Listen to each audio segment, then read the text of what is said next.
একজন ভদ্রলোক আমেরিকার হলিউডে তোদের 50 বছর ওরা সেলিব্রেট করছে বিয়ের।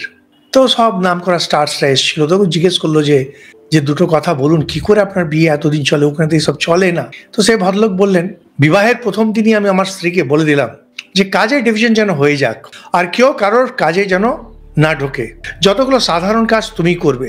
স্বামী বলছে স্ত্রীকে, যেমন রান্না কি হবে, বাজার কি হবে, বাড়িতে পর্দা কি রকম হবে, এগুলো সব সাধারণ কাজগুলো তুমি করবে।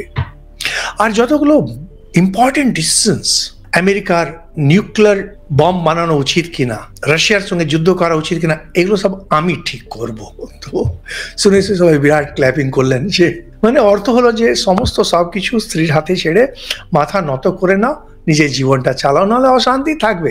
একজন বন্ধু আমাকে এরকম বলেছিলেন, বিজনেসম্যান বড়, উনি বললেন যে দেখুন 8 ঘন্টা ঘুমোই, 8 ঘন্টা অফিসে থাকি, এসব করে বললেন টোটাল 3 ঘন্টা 4 ঘন্টা বাড়িতে থাকি, ততক্ষণ স্ত্রীর সামনে মাথা নত করে বলি যা যা বলবেন আপনি সব ঠিক, বলে আমার বাড়িতে কোনো অশান্তি হয় না। ঠিক তেমনি জীবনে এই অঘটনগুলো যে ঘটে না, এগুলো আননোন ফোর্সের সামনে মাথা নত করে নিজের জীবনটা এগিয়ে নিয়ে চলে যেতে হয়। জীবনে শান্তি পাওয়ার এটাই পথ। আমাদের একজন মহারাজ ছিলেন, খুচাইয়া ঘা করিবে না।